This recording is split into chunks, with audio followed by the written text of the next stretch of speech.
Okay, this video is to help you understand quantum numbers. So as I write down, I would like for you guys to be taking notes. I would like for you in your notebooks, if you're in my face-to-face class, I gave you this paper in class, but if you're not in my if you're in one of my digital classes, and you're going to have to write this in your notebook. So title it quantum numbers. So the first thing that you want to write down is the first quantum number. We say n. We've learned this in the past. You guys know that n is referencing the electron shells. So electron shells, we also call them energy levels. So you know that we have the positive nucleus, and surrounding that positive nucleus, we have those circles. So the first energy level would be n equals 1.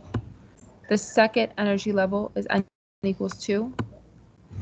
The third would be n equals 3, and it just continues, so on and so forth. So it's nothing new. I just want to repeat.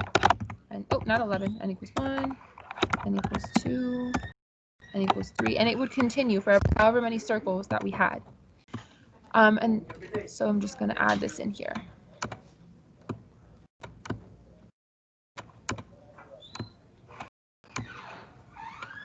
Okay. All right. And hopefully you remember that on the periodic table, you can always tell how many energy levels you have based off of the row. So everything in row 1 is going to have 1 circle. So hydrogen and helium, 1 circle. Everything in row 2, all of these atoms will only have 2 energy levels, only 2 circles. Everything in row 3 will have 3 circles, so on and so forth. All right.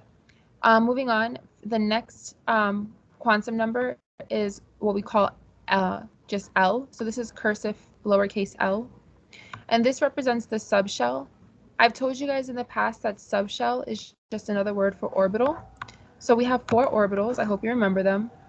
The 4 orbitals were S. Let me see if I can't make this bigger. Were S, D, and F. And they actually go in that order of increasing energy.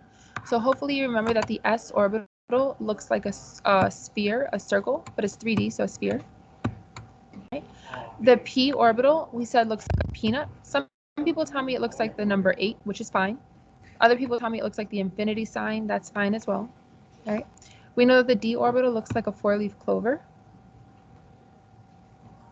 Okay. And then the F orbital, to me, looks like a cloud. It's got like a bunch of little loops in it.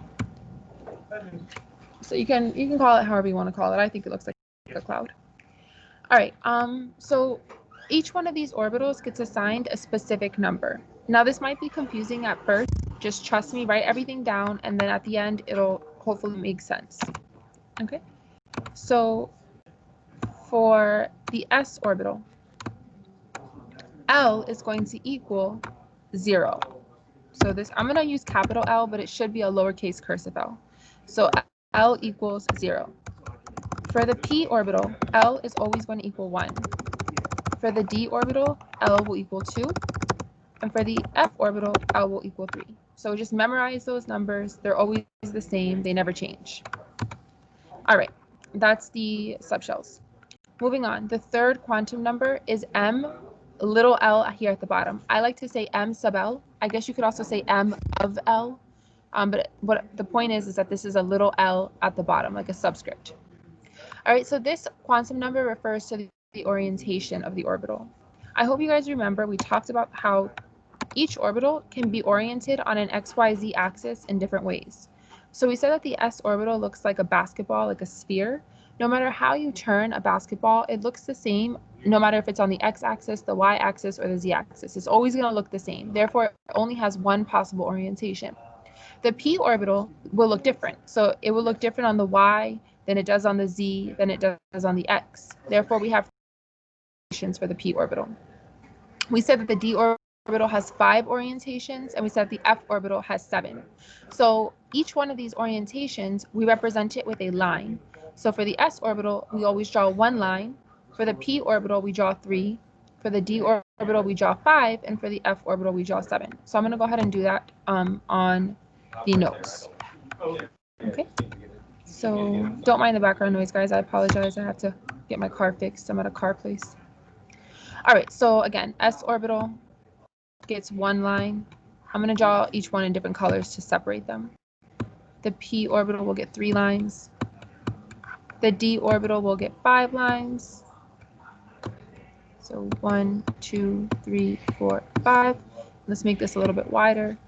The f orbital, let's do it in brown, we'll get 7 lines. So 1, 2, 3, 4, 5, 6, 7. So each one of these lines gets assigned a specific number, and the number is based off of this rule right here. So the m sub l can be negative l to 0 all the way to positive l. Let's start off with the s orbital. So if you take the s orbital, you look at the L for s is always 0. Therefore, if you look over here for the m sub l, I can be negative 0, I can be 0, or I can be positive 0. Well, there is absolutely no difference between negative 0, positive 0, and 0. It's all 0. Therefore, the only option for the s orbital is for m sub l to equal 0. We like to put the number directly underneath the orbital. All right, let's do the p orbital. So the L for the p orbital is equal to 1. So we like to say that the m sub l can be negative 1, 0, and positive 1. So you do it going from left to right. So negative 1, 0, and positive 1. Okay, so you want to make sure you're writing this in your notes just like I am. All right, the next orbital is the d orbital. For the d orbital, the L is equal to 2. So your m sub l can be negative 2 all the way to positive 2. So again, we start here, negative 2, negative 1, 0, positive 1, positive 2. All right, last but not least, the f orbital, the L is equal to 3. Therefore, for the f orbital, you're going to start off with negative 3 and go all the way to positive 3. So negative 3, negative 2, negative 2, negative 1, 0, 1, 2, and 3. Okay, it's going to make more sense, trust me for now. All right, the last quantum number is going to be called m, I like to say m of s or m sub s. So we call this the electron spin. Hopefully you guys remember that each orbital we represent with one line, right? Let me make that in black. All right. So one line can hold 2 electrons. So each orbital can hold 2 electrons. So we know that one electron is always going to go up and the other electron is always going to go down because they have to be opposite spin. So I like to think that each one of these electrons represents half of the orbital. So this orbital is 1/2, or excuse me, this electron is 1/2, and then this electron over here is another half. But this electron is going up, so we say it's positive. Whereas this electron is going down, therefore we like to say that it's negative. So for the m sub s, you can either be positive 1/2 or negative 1/2. So up, positive, down, negative. All right, let's do an example. At this point, you should have all of this written in your notebook, just like I do. All right, I want to take an example of sulfur. So let's draw the electron configuration of sulfur. So if you go to the periodic table, sulfur has 16 protons because the atomic number is 16. Therefore, if it is neutral, it's going to have 16 electrons as well. So here I need to write sulfur, and I'm going to draw 16 electrons in an orbital diagram. Okay.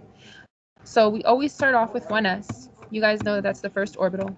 You can fit 2 electrons inside of the 1s orbital.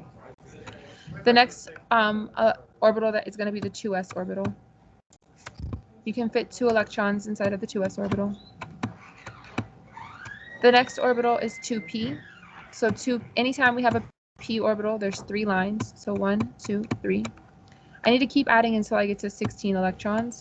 So I need to go, and remember that you go up in all 3 first. So up, up, up, and then you pair down. So now I have 10 electrons, right?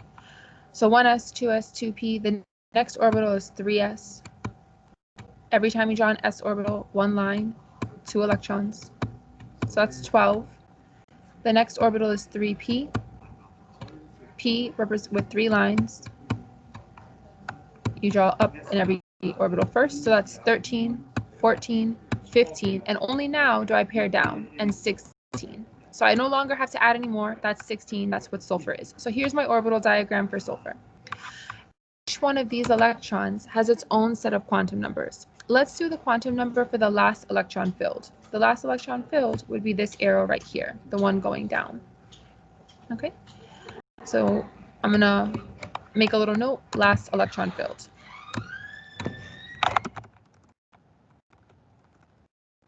That's the last one that we drew. All right, the quantum numbers for this electron are going to be represented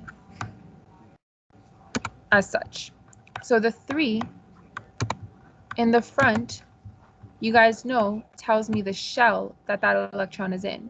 So this electron is in the third shell. It's in n equals 3. So my first quantum number, n, is going to equal 3. Okay. My next quantum number is L. So L is the subshell. So this is a p orbital. Therefore, my subshell, p, L equals 1. So L is going to be 1. My next quantum number, m sub L. So let me make this a little bit wider. So m little l. Okay. Remember that each one of these lines has a special number. For the p orbital, it goes -1, 0, +1. Well, this electron is on the -1 line. Therefore, m sub L is equal to -1.